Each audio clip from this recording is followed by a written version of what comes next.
Alright, hi guys and welcome back for another episode. Tonight I'm going to show you how to make a super quick but very tasty pasta dish. It's definitely one of my go-to dishes, especially when you feel like something really tasty but you honestly just cannot be bothered cooking, which happens to all of us, I admit it too. So I'm going to show you how to make a rigatoni with pork and fennel sausage ragu. Now if you don't want to use pork, I've made this before with beef. Just make sure that it's the coarse ground beef sausages. Please do not get your barbecue like Bunnings snags.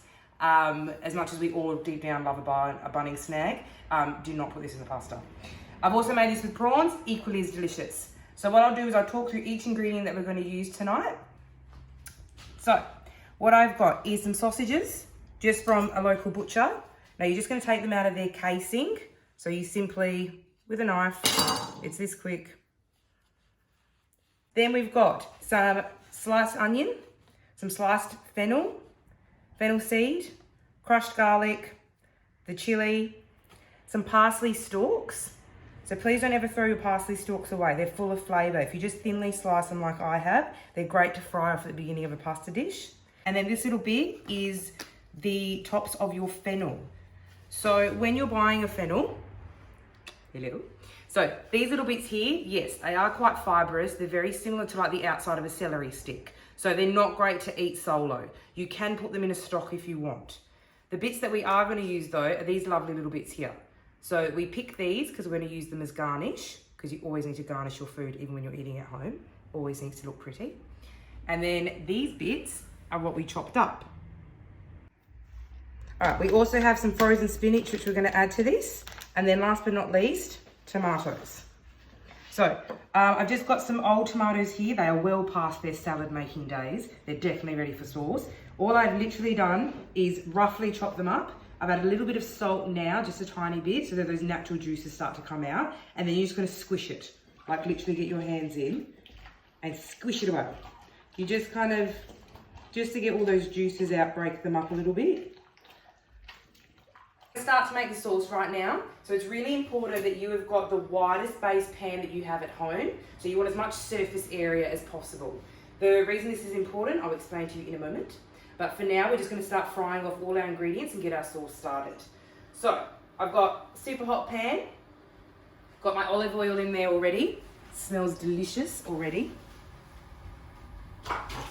We're just going to start to fry off all these wonderful ingredients. Get it all in. Now I like big chunks of garlic. I think that's just, I don't know, it must be an Italian thing. All those extra fennel seeds. You can never have too much fennel. Fennel is glorious. Alright, so you just want to get some nice good colour on this. Now I'm not going to season this now because the sausages have already been seasoned quite well. And also we're going to add a little bit of the pasta water to this at the end. And you need to remember that you've already seasoned your pasta water. So once everything's cooked, then I'll try it. So we're just going to let this fry off and get some really good colour for now. Alright, so as you can see, this has started caramelising. It smells sensational. So now it's time to add our sausage. So I'm just going to put it in. And then I use a fork to break it down into pieces. Alright, so this has been frying off for a couple of minutes. You just want to get that nice caramelised, really like almost heavily roasted flavour into this. So the last step is we're going to add our spinach straight from the pack.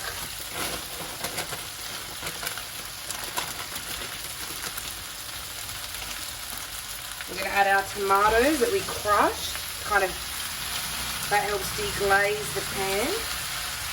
If you've got some spare white wine at home, you can use that as well.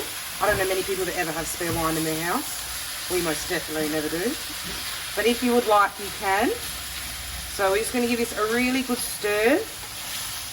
Put it down to a simmer. And put the lid on it and let it cook for about 10-15 minutes, just while the pasta water boils. Alright, our pasta water is ready.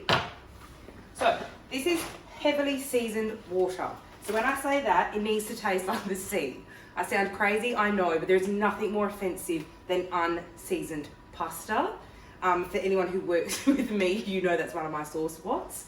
It absolutely gives me an eye twitch. So, heavily salted, taste like the sea. Pasta is going in. Now, it's really important.